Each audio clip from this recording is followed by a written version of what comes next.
vous invite à ouvrir vos Bibles dans l'évangile de Matthieu, au chapitre 4, et on commencera la lecture à partir du verset 1. Matthieu 4, verset 1.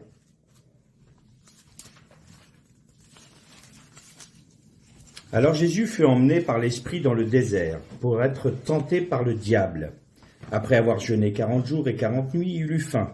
Le tentateur, s'étant approché de lui, dit : « Si tu es fils de Dieu, ordonne que ces pierres deviennent des pains. » Jésus répondit : « Il est écrit, l'homme ne vivra pas de pain seulement, mais de toute parole qui sort de la bouche de Dieu. » Le diable le transporta dans la ville sainte, le plaça sur le haut du temple, et lui dit : « Si tu es fils de Dieu, jette-toi en bas, car il est écrit, il donnera des ordres à ses anges à ton sujet, et ils te porteront sur les mains, de peur que ton pied ne heurte une pierre. » Jésus lui dit : « Il est aussi écrit, tu ne tenteras point le Seigneur ton Dieu. » Le diable le transporta encore sur une montagne très élevée, lui montra tous les royaumes du monde et leur gloire, et lui dit : « Je te donnerai toutes ces choses si tu te prosternes et m'adores. » Jésus lui dit : « Retire-toi, Satan, car il est écrit, tu adoreras le Seigneur ton Dieu et tu le serviras lui seul. » Alors le diable laissa, et voici, des anges vinrent auprès de Jésus et le servaient. On arrêtera là notre lecture. Jésus fut conduit par l'Esprit dans le désert. Le désert est toujours quelque chose de particulier dans la Torah, dans la Bible. Et quand on parle du désert dans nos méditations, dans les prédications, dans les études bibliques, c'est toujours un sujet qu'on aime moyennement aborder, parce que le désert est toujours synonyme de souffrance, synonyme de renoncement, synonyme de la chair qui se décompose. Mais le désert n'est pas seulement ça. Il faut savoir que, à la création, l'homme, Adam, a été créé par Dieu comme un combattant. Il était, dans la création, mis en place par Dieu pour justement lutter contre l'ennemi, contre le Satan. Et si nous pouvons trouver dans l'abîme, c'est-à-dire ce que nous dit le premier verset de la Torah, Bereshit bara Elokim ve'et shamayim ve'et haaretz, c'est-à-dire il fit au commencement le ciel et la terre, et il y avait le tohu bohu, les ténèbres et l'abîme. Et l'Esprit de Dieu planait à la surface de l'abîme. L'abîme, c'est l'endroit où réside le Sheol. C'est là où réside justement le prince des ténèbres. C'est là aussi où a été créé le Léviathan. Alors le Léviathan, on essaie de donner des traductions. Et c'est un animal qui n'existe pas. Mais le Léviathan est un saurien, c'est-à-dire un reptile. C'est le reptile qui a sa demeure dans l'abîme. Et nous retrouvons cette chaya, c'est-à-dire cet animal, cet être vivant, nous le retrouvons dans l'Apocalypse où il est dit « Et il y avait une bête qui montait de la mer ». L'abîme correspond donc, oui, en effet, à la mer, correspond à l'océan, qui touche toutes les nations. Ça veut dire que, à partir du moment où il y a eu la chute, l'Adam a laissé la place à l'ennemi de Dieu dans le domaine de la création physique.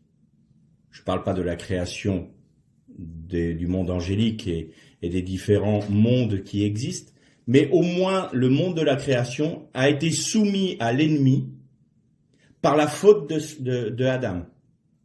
Puisqu'il a choisi le serpent, puisqu'il a choisi le Léviathan, eh bien, de ce fait, la création physique est soumise à Satan. Mais nous avons un autre animal dont nous parle le livre de Job. Et cet animal, on se dit en hébreu le Béhémoth. Et le Béhémoth a été traduit par les traducteurs de la Bible par hippopotame, Mais non, c'est pas un hippopotame, c'est également un animal qui n'existe pas. Mais, selon les rabbins, c'est un saurien également, un reptile, mais qui, lui, est de la terre. Et nous retrouvons donc l'hippopotame, le béhémoth, peut être autant dans l'eau que sur terre. On pourrait dire que le béhémoth, étant l'allié du Léviathan, sort de l'abîme pour conquérir la terre. Mais sa résidence, c'est la terre.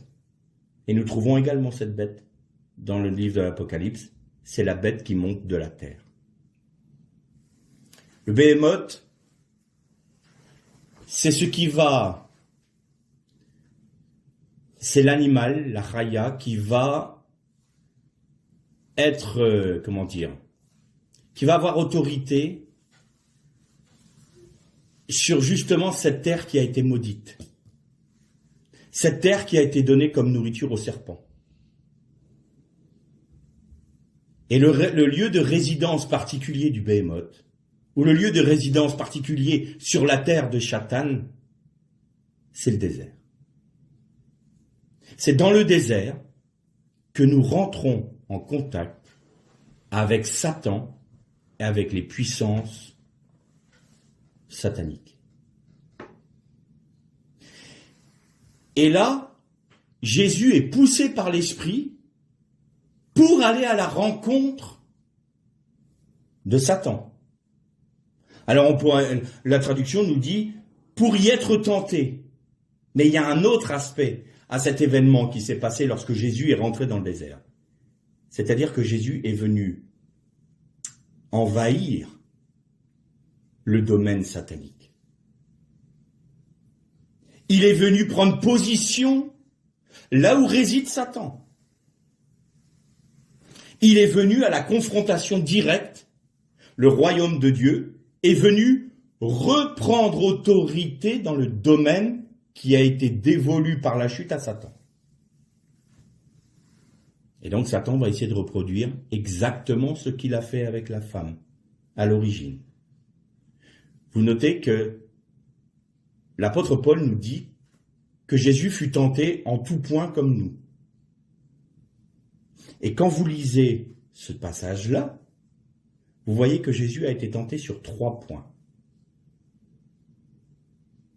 On va développer ça après un autre aspect que je vais développer tout de suite. Le désert étant le lieu où réside Satan. Alors on pourrait se dire, bah oui, mais aujourd'hui, c'est quoi le désert?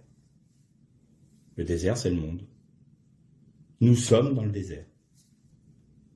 Le monde entier est aujourd'hui sous l'influence diabolique, sous l'influence de Satan, sous l'influence des démons. Et les hommes évoluent dans ce désert-là. Le mot désert se dit en hébreu midbar. Midbar, c'est pas un désert vide.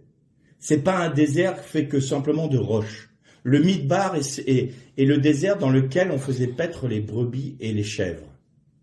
C'est un lieu où il est possible d'élever du petit bétail. À l'inverse des champs d'agriculture, c'est un lieu où il y a quelques touffes de végétation par-ci, par-là, mais qui permet au berger de faire paître son troupeau. Le désert complètement vide se dit différemment en hébreu. On a différents termes, notamment on a le terme shomem, qui est un désert aride, vide, de toute végétation et de toute vie, et natouche. Ces 2 termes-là nous parlent d'un désert, j'ai envie de dire un désert désertique. Mais le midbar, c'est un endroit très particulier. Et le midbar, on le trouve en Israël. Vous avez une chaîne de montagnes qui va du nord au sud d'Israël, dans le centre même du pays. Et cette chaîne-là, le point le culminant de cette chaîne de montagnes-là, c'est le mont des Oliviers. Et donc vous avez le versant occidental, qui lui est arrosé par les nuages venant de la Méditerranée, Ces nuages-là, étant arrêtés par cette chaîne de montagnes, déversent toute leur eau sur ce versant-là, et c'est le versant où résident les agriculteurs et ceux qui vont cultiver le sol. Une fois qu'ils se sont déchargés de la majorité de leur eau, les nuages poursuivent au-delà de cette chaîne montagneuse et nous arriverons dans le désert de Juda. Le désert de Juda est un petit peu arrosé, à nouveau, par ces nuages-là, parce qu'ils sont arrêtés par les montagnes de Moab. Et en étant arrêtés par les montagnes de Moab, ils se rechargent en eau et déversent un peu leur eau, et aussi sur les montagnes, sur le versant occidental des montagnes de Moab. Et donc, dans ces 50 kilomètres à peu près entre les deux chaînes montagneuses, vous avez ce désert de Juda où il pleut un petit peu, ce qui permet à quelques touffes de végétation d'apparaître. Ce désert a une particularité, c'est notre frère Jean-Marc Taubois qui en parlait, parce qu'il a visité toute cette région-là. C'est un désert qui est formé de plein de collines et de gorges entre les collines. C'est tout un dédale de gorges entre des collines. Et il est très facile de s'y perdre parce que c'est un des déserts les plus dangereux au monde. Vous avez la route et si vous vous dites, tiens, je vais aller dans cette gorge-là pour essayer de faire le tour de cette colline et revenir à ma voiture. En fin de compte, la gorge donne sur un obstacle qui est une autre colline. Vous devez faire un détour et vous vous perdez. On a retrouvé des gens morts à quelques centaines de mètres de leur voiture, morts de soif, parce qu'ils s'étaient perdus dans tout ce dédale de collines et de gorges. Pourquoi est-ce que c'est intéressant de remettre notre vision des textes hébraïques, des textes bibliques, dans la géographie et la culture d'Israël? Parce que quand le roi David nous parle de brebis, qu'il était berger, il était berger dans ce désert-là. Quand Jésus donne la parabole de la brebis perdue, il parle de ce désert-là. La brebis qui, elle, va aller s'éloigner du troupeau, puis va aller dans les gorges, et puis au bout d'un moment, elle se perd, elle-même. Et le risque pour elle, c'est de mourir de soif. Alors que font les bergers dans ces cas-là? Ils vont sur le sommet d'une des collines et ils appellent la brebis. Et la brebis qui connaît la voix de son berger va être guidée par la voix et va se diriger vers la voix du berger. Et quand le berger voit sa brebis arriver, il descend et vient la chercher, la met sur ses épaules. Et c'est là où il est parlé du bon berger qui appelle « Mes brebis connaissent ma voix, je suis le bon berger ». Tout ça, la brebis perdue, c'est exactement dans ce contexte-là. Qu'est-ce que c'est? Eh bien, c'est les hommes qui sont nous sommes dans le désert de Juda. Nous sommes là où réside l'ennemi, l'adversaire. Et Jésus appelle. Jésus est sur le sommet du Golgotha. Je suis intimement convaincu, on n'est pas obligé de suivre mes raisonnements, mais avec mes recherches, je suis intimement convaincu que Golgotha était sur le mont des Oliviers. Parce que c'est l'endroit où il y avait l'autel de la vache rousse. Vous savez, cette vache qu'on devait tuer en dehors du camp. Mettre à mort, on devait la consumer et prendre ses cendres pour la mélanger à de l'eau. Et c'était l'eau qui permettait de purifier de la mort. Et la vache rousse, dans les archives, on sait qu'elle était mise à mort en face du temple, en face de la porte d'or, parce qu'il fallait que le Kohen Gadol puisse voir le sacrifice, parce que c'est lui qui devait avoir l'œil, c'est ce que nous dit le Deutéronome, ou le Lévitique, devait avoir l'œil sur le sacrifice qui était fait par un autre prêtre, parce que lui ne pouvait pas aller au contact de la mort, puisqu'il était le grand prêtre, et il donnait les directives pour le sacrifice de la vache rousse. Donc il fallait que ça soit visible. Et le seul lieu qui était visible face au temple, face aux portes du temple, c'est le mont des Oliviers. Et il y avait l'autel de la vache rousse qui était sur le mont des Oliviers. Et c'était l'endroit où il y avait des jardins, parce que à l'époque, maintenant c'est un grand cimetière, parce que tout le monde veut se faire enterrer sur le mont des Oliviers, parce que les Juifs pieux disent que quand le Messie va venir, il ressuscitera les morts en revenant sur le mont des Oliviers, il va être les premiers ressuscités. Donc si vous voulez vous faire enterrer sur le mont des Oliviers, économisez dès maintenant, parce que ça coûte une fortune. Mais voilà pourquoi c'est devenu un cimetière. Mais à l'origine, c'était les jardins royaux. Jardin de David et le jardin de Salomon. Et dans ces jardins, il pouvait arriver que des hommes riches aient leur sépulture. Et la Bible nous parle d'un jardin où il y avait un tombeau, où Jésus fut mis, puisque c'était un tombeau qui était neuf. Tout montre que visiblement, et j'en suis moi personnellement convaincu, que toute cette situation, que tout le sacrifice de Jésus s'est fait sur le mont des Oliviers, et il a été inhumé sur le mont des Oliviers. Parce que le mont des Oliviers est très particulier. Je vais même aller plus loin. C'est mon intime conviction, n'est pas obligé de me suivre. Mais j'ai l'intime conviction que le mont des Oliviers était le jardin d'Éden. Était l'emplacement du Gan Éden. Bon, ça, c'est ma position personnelle. Là, je vous demande pas de me suivre sur ce plan-là. Quoi qu'il en soit, Jésus étant mis à mort sur une colline, il est le bon berger qui appelle toutes les brebis dans le monde. Et celles qui reconnaissent sa voix viennent à lui. Et disent, c'est le bon berger, je vais le suivre. Il faut que le Fils de l'homme soit élevé pour attirer les hommes à lui. Eh bien, on en est là. C'est le berger qui appelle la brebis du haut de la colline pour lui dire, viens, viens, tu auras de l'eau. Venez à moi, vous qui avez soif, dit Jésus. Donc c'est le premier aspect du désert. On dit, oh, j'ai pas envie d'aller dans le désert, j'ai peur, le désert me fait peur. Mais on vit dans le désert. On y est depuis notre enfance, on est né dans le désert. Dans un désert aride spirituellement, dans un désert où il n'y a que quelques touffes d'herbe et où les hommes essayent de brouter tant bien que mal en se disant, mais où est le bonheur, quelle est la joie, quel est le sens de ma vie? On ne sait pas, il y a des guerres, on voit bien que l'ennemi dirige toute chose, on est dans ce désert-là. On y est. Et Jésus va dans le désert pour y être tenté. Et là, je reviens à la pensée que je disais, Satan est venu pour reproduire ce qu'il a fait avec la femme. D'abord, il l'a tenté sur des besoins légitimes. Jésus jeûna 40 jours et 40 nuits, il eut faim. Personnellement, je me vois très mal tenir 40 jours et 40 nuits sans manger. Bon, je suis pas quelqu'un qui est capable d'avoir cette capacité-là. Mais il est légitime qu'au bout de 40 jours et 40 nuits, Jésus ait faim. Il pourrait être légitime qu'il demande à son père, « Je suis dans le désert, père, fais de ces pierres du pain, pour que je puisse me substanter. » Et Satan dit, mais il est dit dans la parole, Dieu a-t-il réellement dit? Mais pas du tout, vous voyez, il utilise toujours la parole de Dieu. Et la femme a été attirée par quoi? Par un fruit. C'est le corps, d'abord. Elle regarda l'arbre, et ses yeux ont eu la convoitise de consommer le fruit.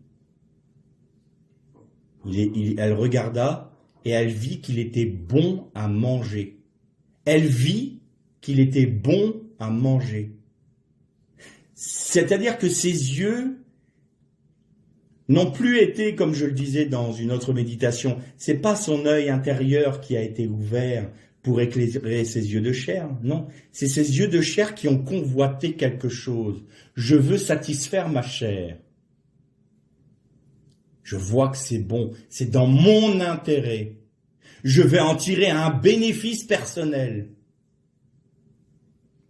Alors je vais manger de ce fruit. Et Satan essaie de reproduire ça avec Jésus. Tu as faim, hein, c'est logique. Puis vous savez, 40 jours, 40 nuits, c'est pas un hasard. 40 dans la Bible, c'est toujours un moment d'achèvement, mais c'est aussi un moment d'achèvement d'épreuve. Il a plu 40 jours pour le déluge. Le peuple d'Israël erra 40 ans dans le désert, après avoir murmuré et après avoir eu l'épisode des espions qui ont été dénigrés le pays de la promesse. Ils ont erré pendant 40 jours. C'est un cycle. 40 est un cycle. Un cycle d'épreuves, mais un cycle d'achèvement qui produit un changement. 40, c'est ça. C'est pas pour rien qu'il a jeûné 40 jours et 40 nuits. Parce que c'est la plénitude de l'épreuve, déjà là. Et dans la plénitude de l'épreuve, quelle est la position que tu vas prendre? Et c'est à ce moment-là que Satan attaque. Parce que Satan sait très bien que c'est à ce moment-là que le changement se produit ou non. Et alors il vient. Tu as faim? Et fais en sorte que ces pierres deviennent du pain. Et Jésus répond, l'homme ne vivra pas de pain seulement, c'est-à-dire qu'il va refuser son besoin légitime, physique, pour mettre en avant la valeur spirituelle et la nourriture spirituelle. C'est-à-dire que lui n'a pas rejeté la manne, j'ai envie de dire. Alors Satan, qu'est-ce qu'il fait? D'accord? Très bien. Tu es très spirituel. Allons sur le lieu le plus spirituel qui soit. Et il l'emmène sur le sommet du temple. Et sur le sommet du temple, il dit, tiens, toi qui es si spirituel, tu peux te permettre de te jeter du haut du temple. J'aurai la preuve que tu es vraiment quelqu'un de spirituel et qui veut faire la volonté de Dieu. Car il est dit que les anges viendront pour porter sur tes mains de peur que tes pieds ne trébuchent et que tu ne chutes. Qu'est-ce que disait Satan là? Prends l'initiative spirituelle de faire ce que tu as envie et demande à Dieu de bénir ce que tu as décidé. Demande à Dieu de venir pour faire ce que toi tu ne peux pas. Mais c'est toi qui décides de te jeter du temple. C'est toi qui décides de faire ce que tu as envie dans l'œuvre de Dieu, si je paraphrase aujourd'hui. C'est toi qui décides de faire l'œuvre pour Dieu et tu dis à Dieu, fais en sorte que je sois miraculeusement béni dans ce que moi j'ai décidé de faire pour toi. Et Jésus dit, tu ne tenteras pas le Seigneur ton Dieu. Ça, c'est tenter le Seigneur notre Dieu, ça. De vouloir faire notre propre volonté dans l'œuvre de Dieu, c'est tenter Dieu. C'est pour ça qu'il n'y a pas de bénédiction quand c'est comme ça. C'est pour ça que l'Église est indigente et pauvre aujourd'hui. Parce que la majorité des œuvres qui se font, c'est des œuvres humaines où on demande à Dieu de faire le miracle que nous avons décidé de voir. On se jette du temple et on dit, Seigneur, bénis. Nous tentons Dieu. Alors, Satan maintenant, il va essayer de l'atteindre sur un point particulier. Il sait qu'il est le Messie. Il sait qu'il est celui qui va être glorifié par Dieu. Donc il l'amène sur une des plus grandes montagnes et lui montre tous les royaumes du monde. Et lui dit, je te donne tout ça parce que ça m'a été donné. Je suis le maître du désert du monde. Ton père m'a donné autorité. Dieu m'a donné autorité sur cette terre. Pour un laps de temps, mais j'ai autorité. Eh bien, je suis prêt à te donner tout cela, mais tu fais une chose, et c'est la seule chose que Satan veut avoir. Il n'a pas besoin des richesses. Il n'a pas besoin de gérer le monde. Ça, ce que Satan veut, c'est être adoré à la place de Dieu. Donc, je te donne ce que Dieu veut te donner. Je veux accomplir la promesse de Dieu pour toi, mais je te fais un immense cadeau. Je t'évite la croix.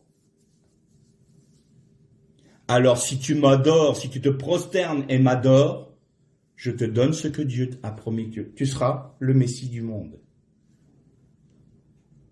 Tu vas y être. Et Jésus lui dit, arrière de moi, Satan. Arrière de moi, Satan. Et des traductions disent que Satan se retira et attendit un moment plus favorable. Et le moment plus favorable, c'est quand Jésus était sur la croix, où Satan tout d'un coup a réalisé que c'était sa chute, que c'était sa défaite, que c'était la fin de son royaume. Et il a dit, à travers des prêtres qui étaient animés par Satan, puisque Jésus les appelait les races de vipères, Béhémoth, Léviathan, vous êtes une race de vipères et vous avez pour père le diable. Descends de ta croix. Ne va pas sur la croix, parce qu'autrement, c'est ma défaite, c'est la chute de mon royaume, parce que tu es venu envahir le désert, tu es venu apporter le royaume de Dieu dans le royaume de Satan, et tu annonces prophétiquement ma chute. Je ne le veux pas. Descends de la croix. C'était ça le moment favorable. Et Jésus n'a failli en rien. En quelque sorte, le troisième point sur lequel Jésus a été tenté, c'était tu vas être reconnu par le monde entier comme étant le Messie, mais sans passer par la croix. Vous serez comme des dieux. Vous serez comme des dieux. Pas vous serez Dieu, hein. Satan va utiliser 99% de vérité pour 1% de mensonge. 1% de mensonge, ça suffit à nous faire manquer le but. Manquer le but, c'est exactement le terme qui veut dire péché. C'est manquer la cible, péché. Donc 99% de vérité pour 1%. Hein, si vous connaissez un peu la balistique, vous déviez d'1 degré, ça ne mange pas de pain sur 10 cm, mais sur 3 km. Vous envoyez l'obus sur vos troupes plutôt que sur l'ennemi. Donc, vous manquez la cible. Vous manquez le but. Le désert est pour nous quelque chose de particulier. Parce que dans le désert, on crève de soif.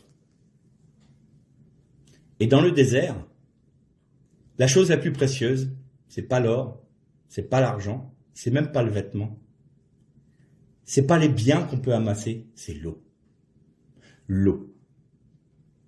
L'eau vaut une fortune dans le désert.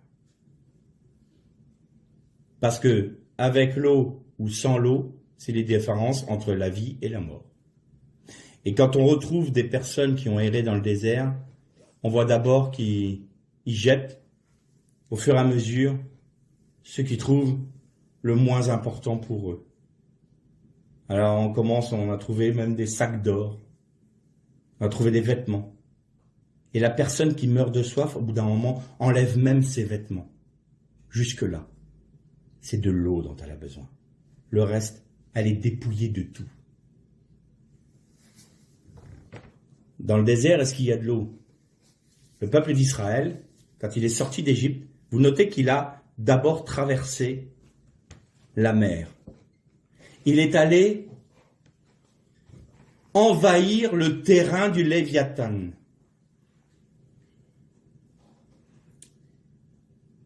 Et ça n'a pas plu à Satan.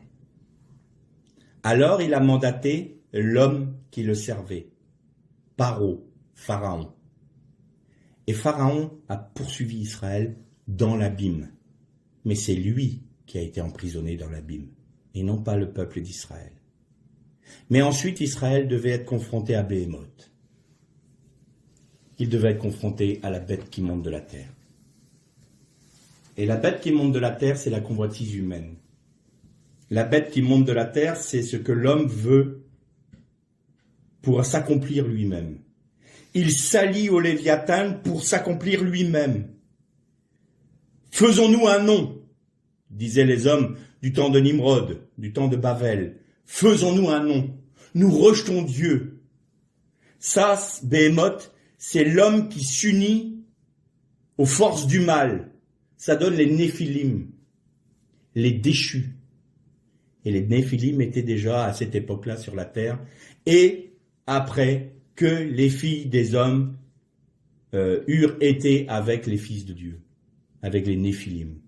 Alors là, il y a eu un envahissement dans le monde humain des forces des ténèbres.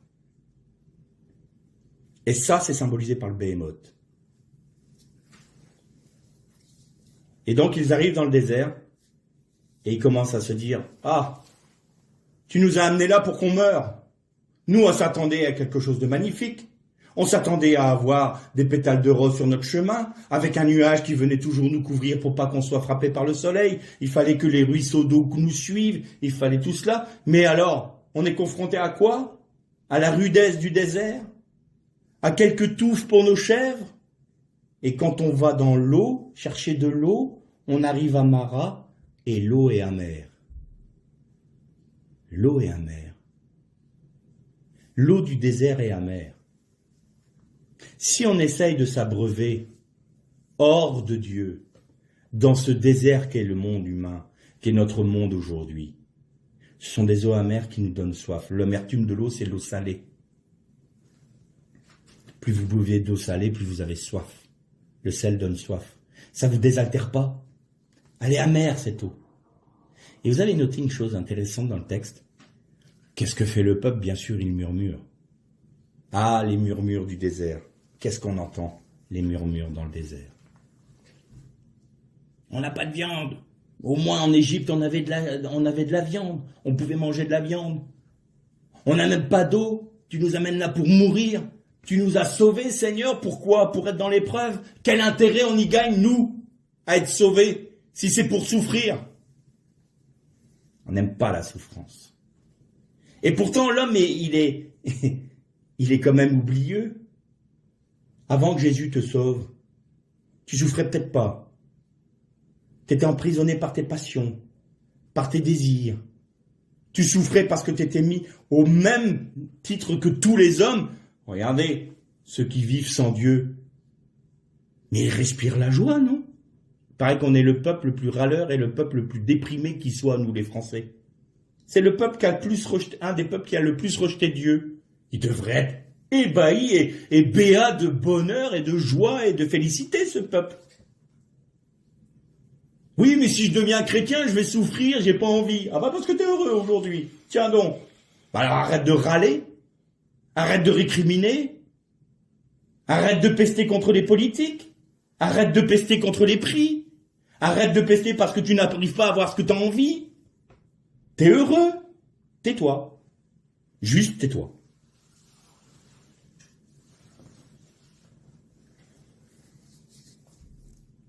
Quand on répond au bon berger, notre espérance n'est pas ici-bas.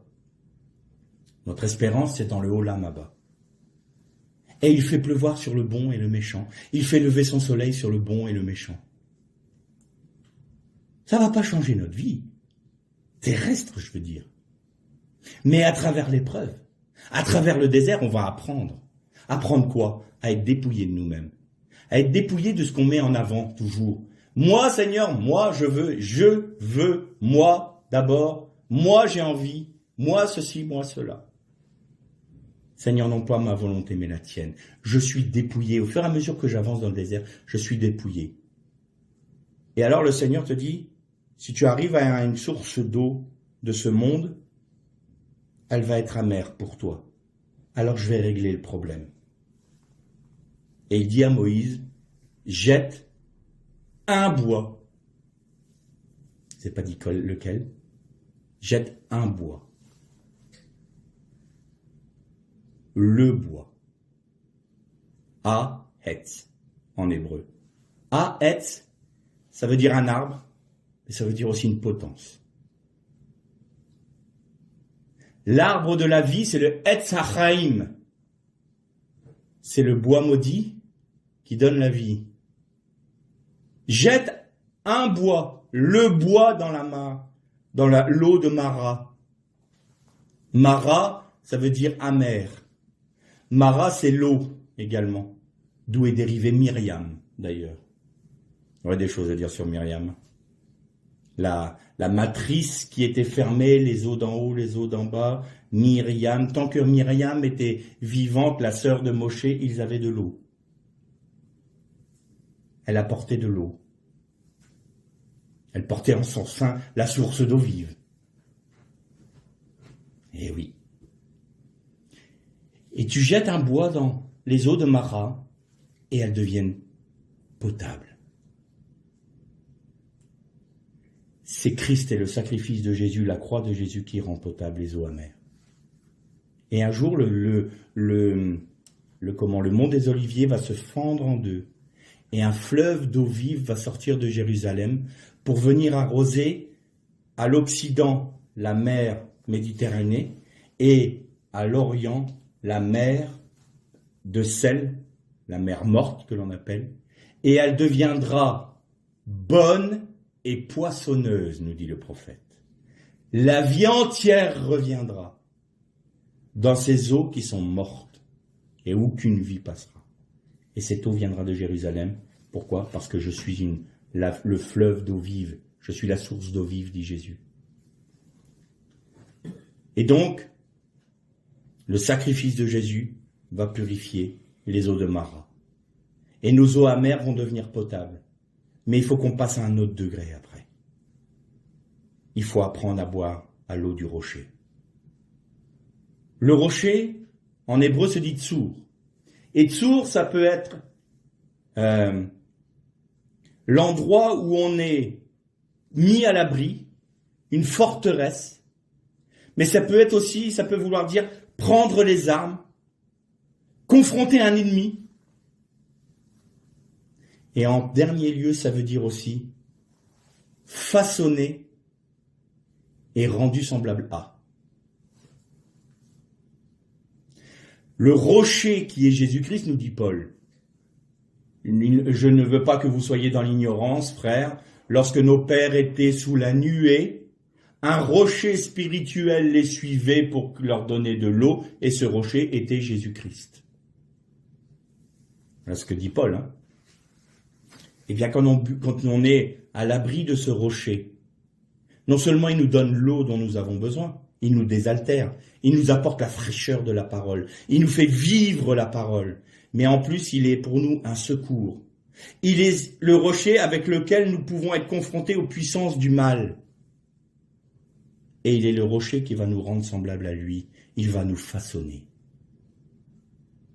Mais ce rocher, vous ne le trouvez pas en dehors du désert. Il est dans le désert.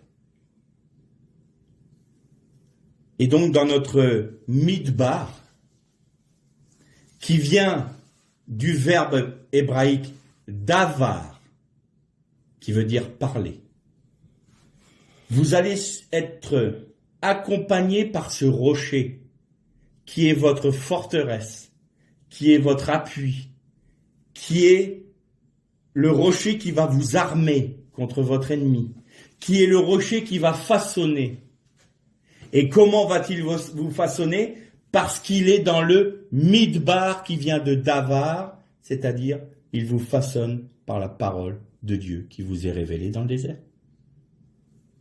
Donc le désert, qu'est-ce qu'il va produire chez vous, chez nous? Il va nous permettre de nous dépouiller de ce qui n'a pas vraiment de valeur aux yeux de Dieu.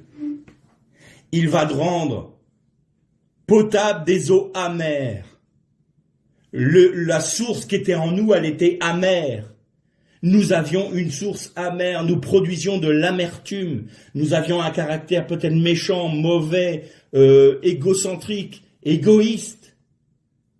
Ceux qui sont confrontés aux hommes s'abreuvent de l'amertume des hommes, l'amertume de leur source qui est moi d'abord et toi, si je peux te gruger, tant mieux. Même dans le couple, alors qu'on devrait s'abandonner l'un pour l'autre, qu'est-ce que c'est? Qu'est-ce que j'ai à gagner dans le couple? Ah bah non, moi je veux m'accomplir dans ma carrière. Écoute, je te quitte parce que franchement, j'arrive pas à m'épanouir personnellement dans notre couple, donc notre histoire doit s'arrêter là. Moi j'ai besoin de m'épanouir. Moi j'ai envie. C'est des égoïsmes qui s'unissent pour faire un bout de chemin, et quand tout d'un coup ça fait trop de friction, on se sépare et puis on recommence avec d'autres. Mais c'est des unions d'égoïsme, ça. Ça, c'est des eaux amères. Et Jésus-Christ est venu pour mourir sur la croix, sur le sommet de la colline, pour nous interpeller. Venez à moi, vous qui avez soif. Pas de l'eau qui va vous donner encore soif, pas les eaux amères qui vont vous accentuer votre soif et votre besoin de vous désaltérer. Non, venez à moi, parce que je vais vous donner les eaux qui sont pures, des eaux qui viennent du rocher.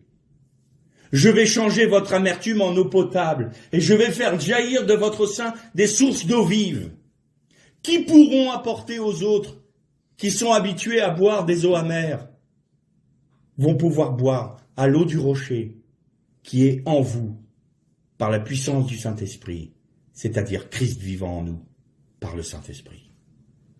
et vous pourrez leur donner l'eau. L'eau qui va vraiment les désaltérer. Mais vous devez comprendre vous-même d'abord que vous devez être désaltéré par moi. Et vous devez accepter ce désert qui n'est pas le chaud même, c'est-à-dire le désert aride où il n'y a rien qui pousse. Non, je vais vous faire paître dans ce désert. Et là, vous avez tout le psaume 23 qui prend du relief. Il me fait reposer dans de verts pâturages. Verts pâturages en Israël, dans le désert de Juda, je vous dis, c'est 3 touffes tous les 20 mètres carrés. Mais il me conduit là. Il va m'apporter la nourriture dont j'ai besoin. Ni plus ni moins. Mais il va m'apporter celle dont j'ai besoin. Et il me fait reposer près des eaux paisibles. Oui, dans le désert. Oui, c'est là où il va vous faire paître, où il veut nous faire paître, et où il veut nous désaltérer. Alors le désert peut paraître effrayant au premier abord, mais c'est là où on rencontre évidemment Satan. C'est là où on va être confronté à l'ennemi. Parce que Dieu va utiliser Satan pour nous dépouiller de nous-mêmes. En étant confronté à Satan, on désespère de nous-mêmes. Mais Seigneur, je n'y arrive pas. Non, tu n'y arrives pas. Tu peux pas sans moi. Seigneur, ce que j'ai besoin, c'est de toi. Ah, voilà la parole que je voulais entendre dans le désert. Voilà ce que je voulais entendre du sein du désert de ta vie. J'ai besoin de toi. Donne-moi de ton eau. Donne-moi de ta vie. Rends-moi victorieux de ta victoire. C'est ça qu'il veut entendre. Il veut entendre le bêlement de la brebis qui dit « Sauve-moi, berger, sauve-moi ». Et le berger appelle, et la brebis vient vers le berger. Et le berger se réjouit parce qu'il la voit venir à lui. Il ne demande pas à ce qu'elle vive dans le désert toute seule pour aller mourir avec ses eaux amères. Il veut que la brebis vienne sur son épaule, vienne recevoir de lui ce dont elle a besoin, et qu'elle soit protégée par lui. En d'autres termes, il veut que nous soyons dans le tsour, dans le rocher, à l'abri du rocher qu'est Jésus-Christ, le rocher de Jacob. Mais c'est l'endroit également où on rencontre Dieu, le désert. C'est là où il parle à nos cœurs. C'est là où il nous révèle sa pensée. Midbar, c'est la parole. Midbar, c'est la Torah. Midbar, c'est la Torah qui nous est révélée. Parce que nous ne sommes plus préoccupés par tout ce qui peut nous disperser dans nos pensées, tout ce qui peut nous distraire. Le désert va nous faire venir à l'essentiel, va nous faire venir à ce dont on a réellement besoin. Seigneur, j'ai besoin de toi, de ta parole, rien d'autre. Tout le reste, c'est du superflu. Toi, Jésus, tu es la parole. J'ai besoin de toi. Père, parle-moi par Jésus-Christ et révèle-toi à moi par le Saint-Esprit. Que le Christ me soit révélé par le Saint-Esprit. Ça, c'est dans le désert. Ça, c'est dans le Midbar. Le psaume 23. Il me fait reposer dans de verts pâturages. Et il me conduit près des eaux paisibles. L'Erlé Shalom.